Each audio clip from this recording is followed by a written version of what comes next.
And then the setup in tennis is similar to the jab in boxing. The guys will hit the ball into the middle of the court, testing the person before they go with the big right hand. So that's the similarities with that. The technique is there as well. So there's quite a few similarities between the two. All right. Are we comparing pickleball to MMA then? No.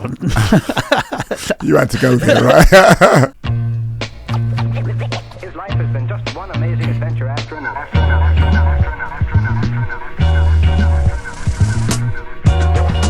Welcome once again to another edition of the Stand-Up Guys. I am Patrick Robles. He is Edge Brown. Edge, are you recovered from Arizona yet, my friend? I have just about recovered. A great weekend in Arizona, in Glendale, watching the fights. We had a good time out there, maybe too good a time. So it took me a little while to get back to normal.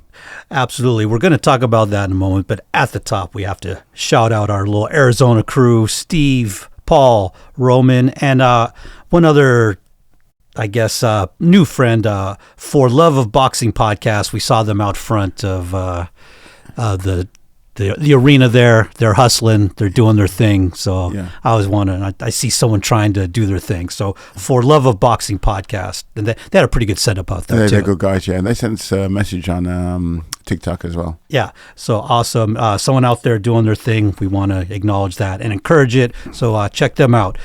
But usually we begin with a cleanup. We have no cleanup, but we do have, we want to kind of give a get well message to a friend of the show, listener of the show, more importantly, a friend of yours, Edge. Take it away. Yeah, four-time world kickboxing champ, Cash, the Flash Gill. He had a bit of an accident. He stepped on like a manhole, like a drain cover, and he fell down there.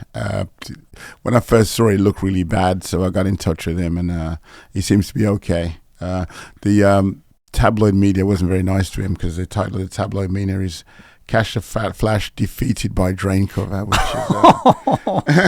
is, wasn't too happy. That's a Birmingham Mail. And he's an old friend of yours, yes? He's an old friend of mine, yeah, old sparring partner, an old friend. He's kind of like a brother to me, but I spoke to him. He said that there's no broken bones. Good. Thankfully, and he said that he was healing very well, but his foot was sore, so there's no more running for a while. Okay. Because he still likes to go running a lot. So right. He's out of that. So I said to him, knowing him and knowing his history, I said, I know it's hard for them to keep you down. And he goes, I don't know about that. He said, I wouldn't have beat the 8 count. So. All right. Well, we're glad Cash is all right, and hopefully we can get him on the show at some point. But for sure. Get well soon. Cash Flash. Oh, yeah, the great Flash man, yeah. Okay, so we're going to talk about our Arizona. To start, like I said, we had a great weekend.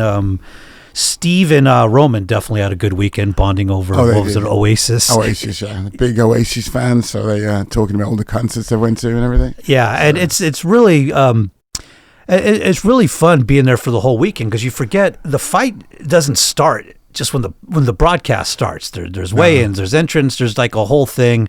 Arizona is actually a pretty good place to go see a fight. Yeah, we could visit. I mean, I think I had more fun in Arizona than I do usually when I go to Las Vegas. Yeah, absolutely. Now, you and I were, actually all of us were in some college bar that we had business being, especially you and I with our doggy bags from Dominic's Steakhouse. Oh, yeah, exactly. Yeah. we already stuck out like a sore thumb, and then we just really, I'm surprised the young college girls weren't attracted to the leftover steak. Usually that attracts them. Yeah. They like food. But we had an interesting conversation that night. We were talking about tennis and boxing, were we not? We were, yeah. And that was because of whose podcast were we talking about? Was it Djokovic? No, Nadal? No, it was the American player that they used to play. Not Nadal, not Djokovic. It'll come to my mind in a second. Okay, so anyway, I've always compared boxing and tennis, just that they're niche sports, meaning, they got their little audience here in America, but in the rest of the world, and I'd also put Formula One in this bucket. Niche sport too, yeah. Yeah. The outside, there's huge superstars who make a lot of money, get a lot of recognition, and that's where I would end my boxing and tennis comparison. But you had some interesting thoughts on it. Yeah, I've had this conversation. I did a long time ago actually. Went to John McEnroe, who's a big boxing fan. He's got an art gallery in Soho, New York. And I went with my friend Rex Miller at a party there one time. He actually has got a foundation for kids that in Mississippi that still wants to play the blues, so the blues don't die. And I had a thing at John McEnroe's gallery. Then when I went to that event, I got invited to an event after that, which was a book signing for Howard Bingham. Everybody knows him. He was Muhammad Ali's photographer, and he had a book out called Muhammad Ali Pictures for 30 years because he'd follow Muhammad Ali. Yeah, he was as much a part of that Ali crew as anybody else. Yeah. And so I went there and actually got the book signed by Howard Bingham and John McEnroe. And we got into the conversation then about the similarities between boxing and tennis. And McEnroe was a big fan. He used to go to the big fights in the 80s. I think he was at the Sugar Ray Leonard Thomas Hearns fight, the Leonard Hagler fight. He was at all those big fights back then. So and he's certainly a combative type. You know, he was a personality in tennis. Yeah, so my friend Rex, who used to train with me there, he was a tennis pro, so he used to teach tennis. And when he started training, he was like, "Yeah, this is similar to boxing, similar to tennis." I was like, "I don't get it." And then we had a conversation with McEnroe as well, and they were like, "Yeah, because both of them are based on footwork. So you've got to get your footwork down to be a tennis player. You got to work your feet. Same as boxing, you've got to have that footwork down. So it starts from the base there, and then we talk about like in the mental toughness you got to have with the fatigue." Oh, yeah, you got to be in shape to play tennis. Yeah, you play 5 sets. That's really tough. You're really fatigued. Same as boxing, like on a 12-round fight. It's the same kind of same kind of thing. Yeah. So at some point, you gotta push through. Yeah. And then to say the tactical strategies are pretty similar as well. You can play tennis at the front of the court, or you can play at the back of the court. The same in boxing, you can go on the front foot, be attacking, or you can be on the back foot, counter punching. And so the similarities are there with that as well. And obviously the physical conditioning, which is all part of the toughness. If you're not in condition for boxing or tennis, you're not going to go very far. So. And while you're talking about it, I would think also the way punchers are born and not made, probably someone with like a really good serve. I mean, you can use all the technique in the world, but someone who can just can hit it really hard. Yeah. You either have it or you don't. You do, yeah. Yes, yeah. And some guys are like that. You also got the technique that's involved. So you two generate. When you're talking about the power, using of your hips, you're taught to get your hips behind the punches. Same as tennis, you're taught to get your hips behind the strokes that you make and the shots that you make. And then the setup in tennis is similar to the jab in boxing. Where guys will hit the ball into the middle of the court, testing the person before they go with the big right hand. So that's the similarities with that. The technique is there as well. So there's quite a few similarities between the two. All right. Are we comparing pickleball to MMA then? No. You had to go there, right? That's all I had to add. You're doing such a good job. I had to say something silly. No, that's really interesting. I never considered any of that. Also, I've never really played tennis. My mom played tennis. Yeah. But if you play tennis, you'll see, or if you get been taught tennis, you'll see the similarities. Have you played it? I played it a little bit. Yeah. Yeah. Tough. Oh, it's tough, yeah. Especially when you play somebody good because you're running quite a bit. Yeah, I understand. You play someone good, you're just basically watching the ball go past you. Yeah. I mean, when they're really good, it's just, especially if they can serve it fast, you can't do anything. Well, if you're playing somebody really good, you get in shape because you do so much running. You're running around, they're making you move. They're moving you around. Same as in fighting boxing, when you're fighting somebody that's good, they're making you do a lot more work than you would do normally fighting somebody that's not that good. All right, so yeah, that was very interesting. That was an interesting conversation we had that night at the steakhouse as well. Yeah, so we really wanted to share that with all of you. Yeah, those are great insights. Yeah. So the night of the fight we had, I mean, the main event obviously was Navarrete versus Núñez, but the place was packed early because we had Jordan Martinez versus Arturo Cardenas, and what was it? Jordan Martinez, he's from Phoenix. He's from Phoenix. Yeah. And normally when you go to these shows, people kind of filter in and it fills up for the main event. This thing was filled up and ready to go. Yeah, at the beginning. Yeah. And this Martinez Cardenas fight, it's kind of all the fights that night kind of followed something similar. One guy starting out dominating. About the 5th round, It switched. Yeah. that switched, and these were kind of all competitive fights, and that's how this Jordan Martinez Arturo Cardenas fight was. Yeah, and Martinez as well. His entrance to the ring was entertaining. He's a character. Yeah. And he's definitely worth watching. And at the end of the fight, I mean, you had the decision down, right? Yeah. I think both you and Steve had the same thing. At a draw. It was a split draw. Yeah, I had Martinez winning by a round because I think out of the first 5 rounds, he won 4 of them. Yeah. And then I gave him 2 of the later rounds, so it's kind of... So one thing Martinez was doing, he needs to stop. And he was sticking his tongue out when he got hit. Now, number one, you're going to lose that tongue, but now you're telling everyone you just got hit. I understand he's trying to tell his opponent, you're not hurting me, whatever. I get it, but you're almost flashing a light on yourself and say, hey, I just got hit. Yeah. And I think that was kind of a bit of a problem for him. I think he's been watching too much Jake Paul. Yeah. So, great fight. The next fight was like Tamir Smalls and Abel Ramos, but the crowd started doing the wave during the fight. What a great way to be like, we're not interested. Had you seen the wave inside a arena before? No, not in boxing, no. And another thing I want to give myself props for, as you know, grew up at Candlestick Park as a 49er season ticket holder. Going to the bathroom and going to the concessions during these things, it's an art form. Oh yeah. If you sit there and you go in between fights, it's chaos. Yeah. You got to plan it out right. You got to find a fight in about the 2nd or 3rd round, pop up there, do your business, get down. Yeah. Oh yeah. Yeah, it's like it's a whole strategy because you want to miss those long lines, you know. Yeah, because like I say, in between fights, oh my God, the lines are tremendously long. Yeah, and so main event: Emanuel Navarrete, Eduardo Sugar Núñez, junior lightweight unification fight, and for a couple rounds it was whatever. And I'd say once again by about the 4th or 5th round we started to get the fight. It caught fire. Yeah, we got the fight that we wanted to get. Oh yeah, and it was a really good fight. The first thing I know is Emanuel Navarrete was in probably the best shape I've ever seen him in, because normally he's a little chubby and whatever. He looked like he was in good shape. Yeah, he said he got a nutritionist now, so he had an easy time making the weight, and he said he had a lot more energy because of that. So that explains that, because he usually, I think he moved up in weight one time because he couldn't make the weight, but now he seems to be got his eating habits in order, and he's looking pretty good.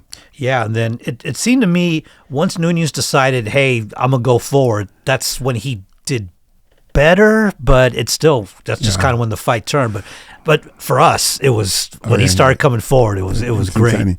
Yeah. I kind of Navarrete, for the weight, he's extremely tall, and he throws punches like non-stop. He lets his combination go 6-7 punches at a time. So very difficult to fight that guy. Yeah, and Navarrete he was briefly in trouble in round 8, but it was Navarrete most of the fight, and Núñez got a little cut under his eye, and he got a little swelling under his eye, and it just kept getting worse and worse. Yeah, and then he got a cut over his eye as well. So, and then the swelling from above. So his eye, towards the end, he couldn't see the punches coming. So 10th round, they check his eye, let him go one more round. 11th round, they check it, and they stopped it. You think it was a good stoppage? A very good stoppage. Yeah, the guy next to us didn't like it. He's like, he can keep going. I was like, well, yeah, he can keep going, but he can't see. I was getting hit with too many punches that he couldn't see coming. Yeah, this was the polar opposite of that Australian guy. Like, I think Núñez even wanted to go. He wanted to go on, yeah. But it's like, nah, you can't go on anymore. Oh, he was extremely disappointed when they called the fight. Now, Teddy Atlas was he was, not non-complimentary of the cut work of Núñez's corner. What did you think of the cut work? I think it was good. I think when they had the cut below the eye, I think they managed that pretty well. I think when he got the one above the eye as well, with the swelling from below and above, I think, there's not much they could have done with that. Because, you can't use the in-swell on the eye when you got a cut. So I don't see, much they could have done. Did you rewatch it on DAZN at all? No, I have not. I did, and either it was a mistake or it wasn't, but they had all the sounds, all the crowd, no commentary. It was glorious. Glorious, yeah. I would love to see that more often. I mean, they had the graphics, everything. They had the everything, no commentary. Oh, that's good. It was fantastic. Yeah. It was interesting, though. The fight was very much the way I remembered it, because sometimes you see a little, and maybe because there was no commentary. No commentary, yeah. because commentators tend to lead you in certain directions. Yeah. That's not, you don't necessarily want to go there. Yeah, but I was like, nope, this is pretty much the way I remember the fight. Yeah. So, yeah, great fight. What do we think we have up next for Navarrete? I think it's going to be probably a unification fight, right? So it's probably be that Dickens. Yeah. I think that Dickens got a fight coming up next week or the week after. I think that if those two got it on, that would be good. Yeah. So one of the things they're saying is, he might get old in this fight. I think the way Navarrete fights, he's going to get old at some point, but right now, especially with the nutritionists, he's looking very good. Yeah, he's still got some fights left in him. Yeah, and I got to say, last week we were talking about atmosphere at fights. Yeah, the atmosphere at this fight was very, very good. Yeah, I mean, it's not like England, but it was, it was up there with having a great atmosphere. I am going to have to knock a few points off the crowd for the giant brawl that happened like in the second round of the main event. I don't know if you guys could see it on TV, but yeah, the second round, it sounded like a celebrity walked in, and I guess there was a massive brawl in the stands. Like, why don't you guys do that while you're doing the wave? I mean, main event, let's focus, people. Yeah, you get to wait to the main event to start brawling. Apparently, it's pretty good. It was to the side of us, so we couldn't see it. Well, I wasn't looking anyway because I paid to watch a fight in the ring, not to fight in the crowd. Yeah, so exactly, I'm not going to look at that anyway. But it was very noticeable just with the crowd. Everyone was like, all right. So that in Arizona, we definitely want to go back probably for a fight if we can. Yeah, it's nice to go somewhere besides Las Vegas. I'll tell you, because I heard Eddie Hearn talking, and they're saying that they might put on the Martinez-Cardenas rematch. Okay. So he said he's probably in a 5,000-seater arena, but that would sell very well, and that would be a good fight to go to. Absolutely. Okay, so we're going to move on and start talking a little, I guess, outside the ring stuff. Yeah. Edge, I happen to be right on this one. Bootsiness, Virgil Ortiz Jr., it will not be happening, in April. I think they wanted it for April 18th. No, it's not going to happen. Not happening. So looks like De La Hoya won, or Golden Boy De La Hoya, the suits won short term. The dispute has always been whether Golden Boy can negotiate on behalf of Virgil Ortiz Jr. because their television contract with DAZN it's expired, but it kind of didn't expire. So anyway, they won. Now it's going to arbitration, and lawyers are going to be fighting for Lord knows how long. I'm sure Boots is going to go do something else in the meantime. Yeah. Virgil Ortiz could actually be on the shelf for a while all this plays out. Oh, yeah. He's definitely actively trying to get out of the contract. Yeah. But he said he's done with Golden Boy. Golden Boy, they've got a show in the zone next week around the 13th. So they're still actively with Golden Boy. So that part of them trying to get out of the contract didn't work. I think they were arguing about the money. I think they got offered $3 million for the fight, and they're saying like Shakur and Tio recently, they just got like $8 million each. So Ortiz says he should be getting that kind of money for the fight, and his management's saying that. So I think that's the crux of the argument. Well, and of course, according to Clapback Thursday, I guess De La Hoya is putting this on Virgil Ortiz's business manager, Rick Merigian. Yeah. Who knows? But he also went ahead and went after Virgil Ortiz's dad for fighting before his last fight against. It doesn't matter. But I think the manager, Merigian, I think he's doing a good job for Ortiz. I think he's doing the right thing. So it's kind of, you get fights, promoters, arguments. I think every fighter's had those arguments, and hopefully they get to resolution soon so that we can see that fight, because that is a really big fight. Yeah, so right now, arbitration pending, and instead of a fight, we got a legal fight. But we have another legal fight, though. Oh. Your boy Frank Warren. Oh, yeah. He sued Sella and TKO for $1 billion. It looks like, according to him, they were going to do whatever. Turkey and all them gotta look at the books, gotta look at the money, gotta look at how stuff was done, and it was like, we're out of here. Yeah, which I totally buy. Oh yeah, definitely. But I think it's got to do as well with the Tyson Fury fight. Sella's promoting that in England, so I think Frank Warren, Queensberry should have been part of that. So I think he's upset about that as well. So I imagine this one gets settled out of court too. But and let's see. Moving on in the lawsuits, this isn't a lawsuit, but it looks like Eddie Hearn signed Tom Aspinall. Yeah, it looks like Tom Aspinall, he was actually a pretty good boxer. I don't know if he's going to make the move from UFC to boxing, but they signed him. But he's not signed him for a fight contract. It's management deal, right? Promotional stuff.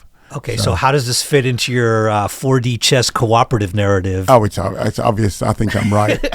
So this just bolsters your claim, right? Yeah, Derek Chisora came out and said I was right as well. He said the same thing. So we got Josh Taylor, we got Derek Chisora, we got me. I think quite a few other people that think these guys are all working together. They're all in it together, huh? Is Frank Warren in this too? I don't think so. I think it's just Eddie Hearn. I think it's Eddie Hearn and Dana White. Okay. They're friendly. And now Dana White's saying that he doesn't care if Eddie Hearn signs numerous UFC fighters. He said that he's okay with it. He's fine with it. Did you hear they're lobbing like, hey, do they want to fight each other? Or Yeah, that sort of thing? So more promotion. Yeah, it's promotion. Well, who you got in a Dana White Eddie Hearn boxing match? Well, Eddie Hearn, he's extremely tall. Uh-huh. Yeah, he's a tall guy. He used to box a bit as an amateur. I think his dad had him boxing. Uh-huh. But Dana White used to do some boxing as well. So who knows? I think Eddie Hearn's a little younger, a little fresher maybe. So I don't know. I don't know who to go with. Who do you pick? Maybe Dana White. I think Dana White's actually in good shape, and he's got supplements at his disposal. So allegedly. So I would have Dana White, and then Eddie Hearn. Yeah, he seems like a nice guy. But, yeah. So we'll see. Okay. And then very happily at the end of, I guess, our lawsuit segment, we have to shout out our man, the OG in this lawsuit game, Don King. He has filed a lawsuit against looks like Ring Magazine, Sella, World Boxing, sue everybody. Yeah. Michael Hunter, and it's so nice at 90 plus years old. He's still suing people. He's still with us. Man. Don King, still Don King. Oh man, it makes me warm and fuzzy. Man. Oh yeah. So I have no idea why he's doing all. It's just nice to hear he's still in the mix a little bit. I think it was he got Michael Hunter under contract to him, and they tried to get him into a fight. So I think he's suing on that basis and breach of contract, which he's probably. I mean, Don King, he's probably going to win the lawsuit. He knows what he's doing. Well, he'll settle. I mean, he's always just there to settle. Of course, he knows what he's doing. He's just in it for the love of the game now. You know. Yeah. It always has been. Let's see. Speaking is still in it. Looks like we got Mayweather doing a bunch of stuff, but we got Alexander Usyk and Rico Verhoeven. Verhoeven had retired from Glory.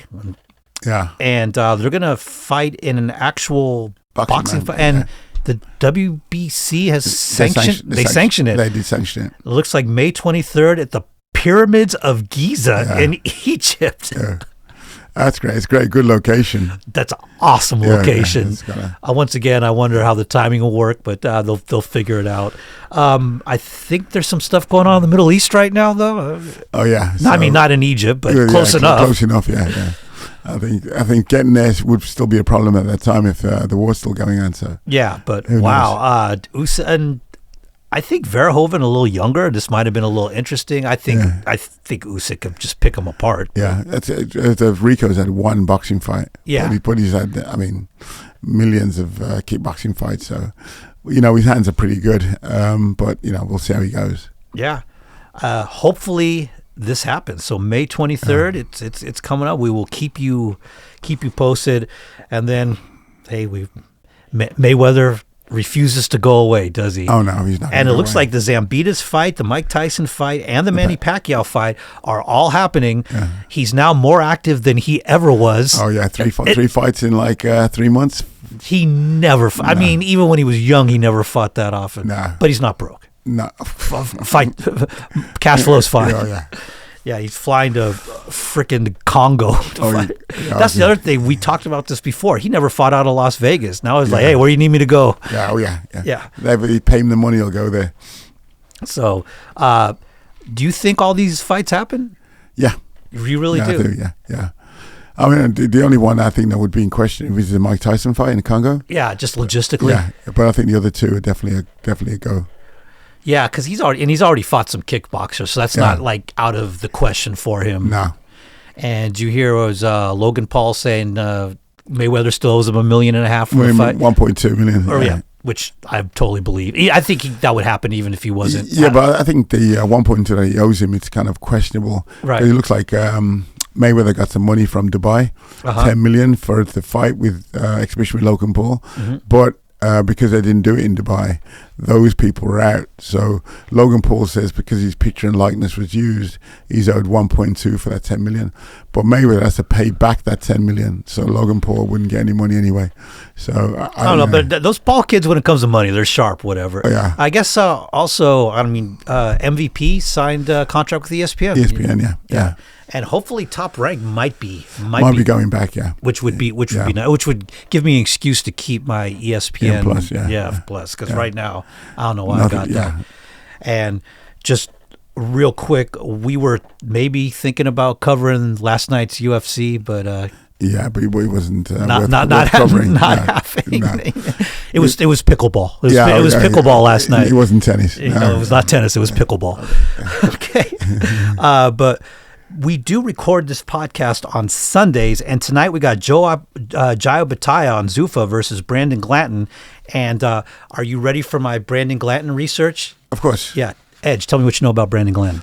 I know his record. That's my research is asking you. I've seen him fight. I've seen him fight Callum Billum Smith. That was last year. Oh, then April. Oh, wait, then I saw him fight too. Yeah, and he was at. That was a good fight. It was a good fight. Yeah, he comes forward. He's not too fast. He's got like slow feet. He's got slow hands, but he's got a lot of power, and he's he's got a lot of energy. Oh, geez. As a matter of fact, I think we covered that fight. Yeah, but as in fighting Jayo Bataya. Yeah, I think Jai's next level. I think Jai is just in his prime right now. Yeah.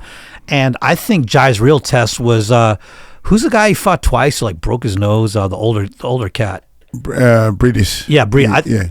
Yeah. So people talking like Jai hasn't been tested. He's been tested, and Breedis really gave him. Well, Breedis is no joke. Yeah. Yeah. So I think he's going to handle this guy Glanton just fine. So I think both our predictions is that Jayo Bataya walks right through him tonight. Yeah, knockout. Yeah. But there is kind of some side drama. The IBF, he's been stripped. This is the second time now he's been stripped of the IBF title. Yeah. It's kind of like politics there because they got to get in the Zuffa belt. And I think the IBF, they actually got paid a sanctioning fee and they were going to let him fight. But when they did the promotion, they promoting the Zuffa belt ahead of the IBF belt, and they didn't like it. So then they pulled the sanctioning from it. So I have a weird thing I do with for example, I still remember Tom Hanks is the guy from Bosom Buddies. He's made a bazillion movies, but I still remember from being on that TV show because that's how I got introduced him to him. I remember Terrell Owens as just a preseason guy. You don't remember Bachelor Party? Oh, yeah, of course. So the IBF to me is just that organization that kind of came out of nowhere in, I don't know, 89 or something. Yeah. So to me, it's like the WBA and the WBC are the ones I kill. Two major ones, yeah. IBF, IBO, I don't even care about. WBO, yeah. Yeah. So, no, isn't there an IBO too? Yeah, there is, yes. Yeah, so the WBC, WBA are the ones I really care about. So I really don't care. He got stripped of the IBF, and when he got stripped of the IBF title last time, it was still clear he was the champ anyway. The best fighter in the division. Yeah, exactly. Yeah. And I don't even remember why they stripped him last time. It was probably something dumb. Yeah. So I think he's still the best in the division, and when he wins his little play belt tonight or whatever it is, the Zuffa belt means nothing, but I do think Jayo Bataya would be the best in the division. The thing is, he's not going to be able to unify now. No.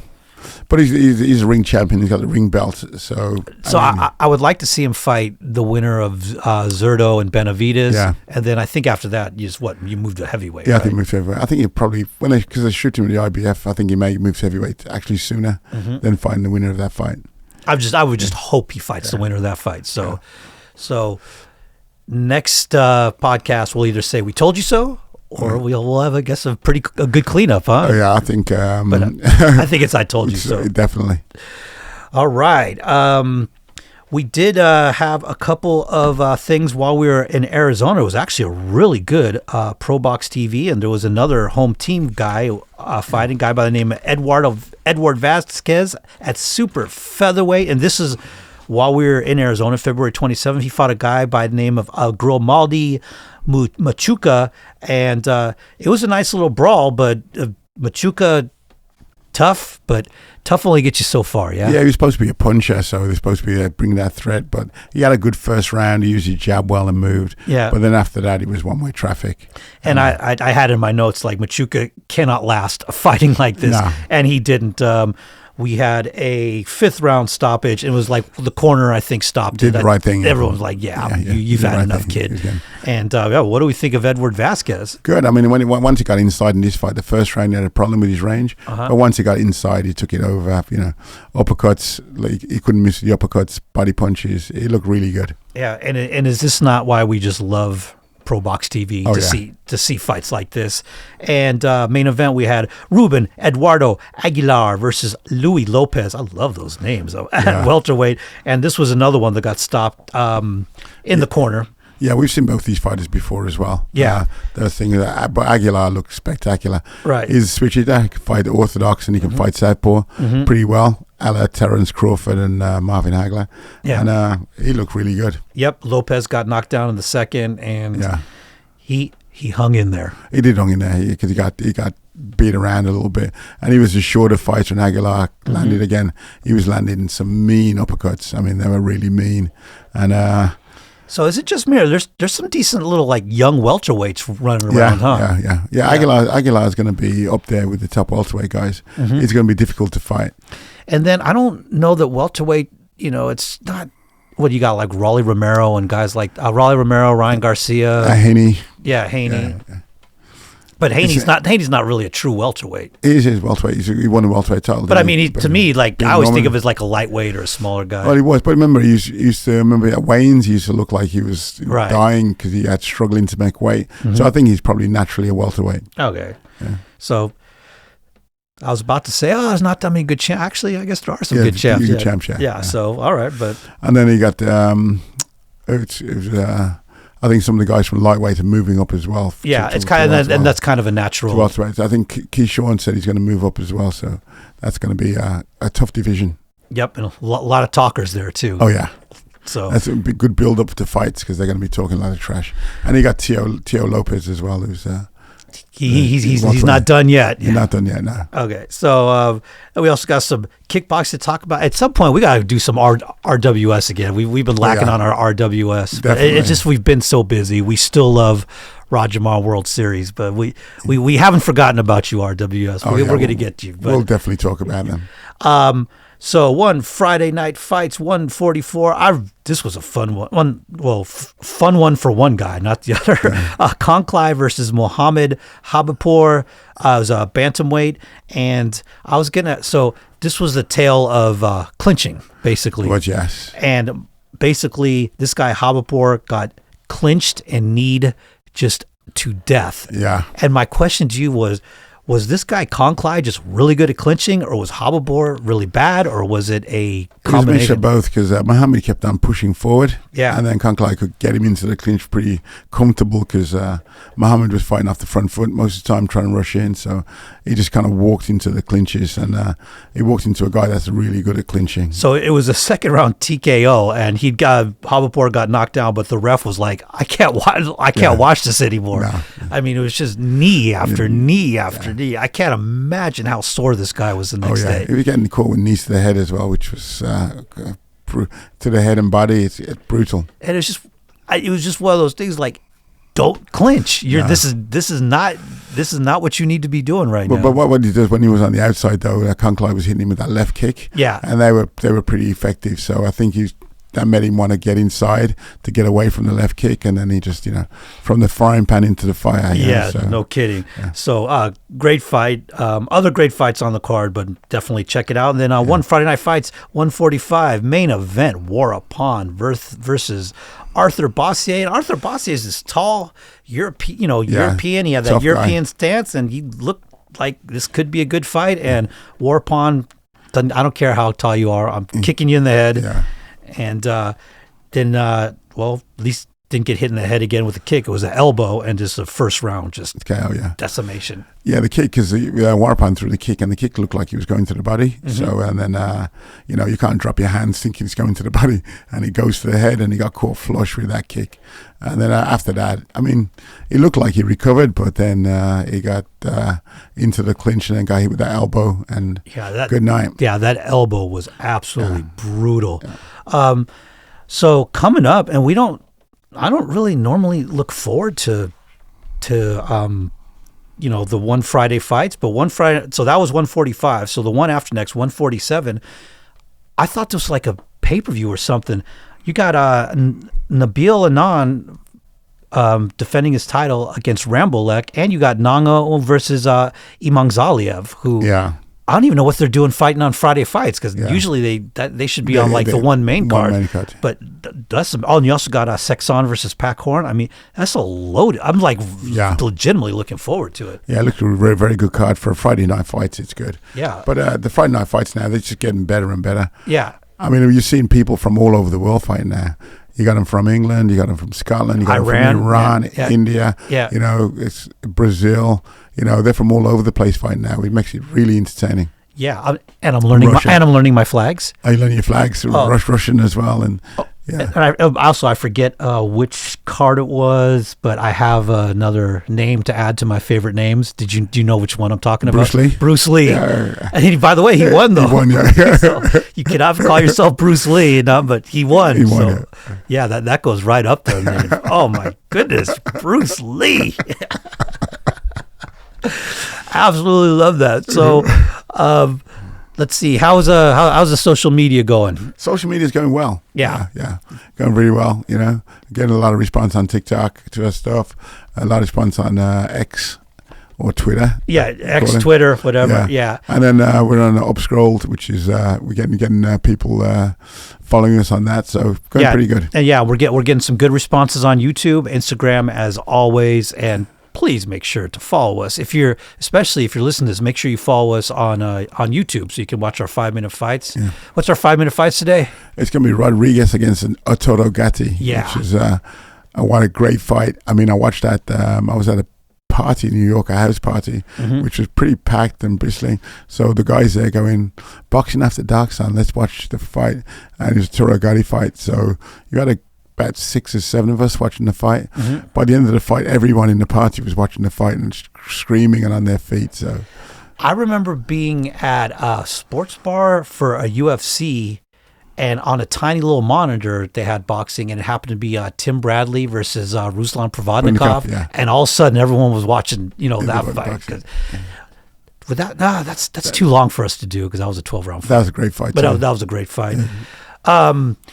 So let's see. We are looking at going to. By the way, I'm in for Vegas. In for Vegas? Oh, nice.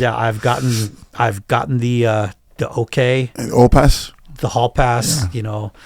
I didn't know if my wife was going to let me out after we were beating the women off with a stick at that college bar. I mean, just couldn't get them off us with our steaks. Oh. But yeah, she's gonna let me go. Our problem is going to be. That Saturday is going to be Inoue Nakatani. Inoue Nakatani. Somewhere's going to be showing it. We got to figure out how to watch it. Yeah, but that's going to be on at what time in the morning? Like 3 in the morning. Yeah. That's Vegas. We'll be fine. Yeah. But we got to just figure out where it's going to be. Who's showing it? Somebody's showing it somewhere. Yeah. Well, hopefully Top Rank gets a contract back with ESPN then, so it'll be on there. Then we could watch it like on the phones or whatever. But yeah. So they cannot have that on ESP on Top Rank Classic. They cannot. Yeah, it'll be on something. We'll figure it out. But I guess that brings us to the end of another show. Do you got anything else for us? No, that's it. Yeah. So we'll see you in a couple weeks. As always, please follow, all that good stuff, and we appreciate all of you. And get well, cash the flash. We love you, and we are out.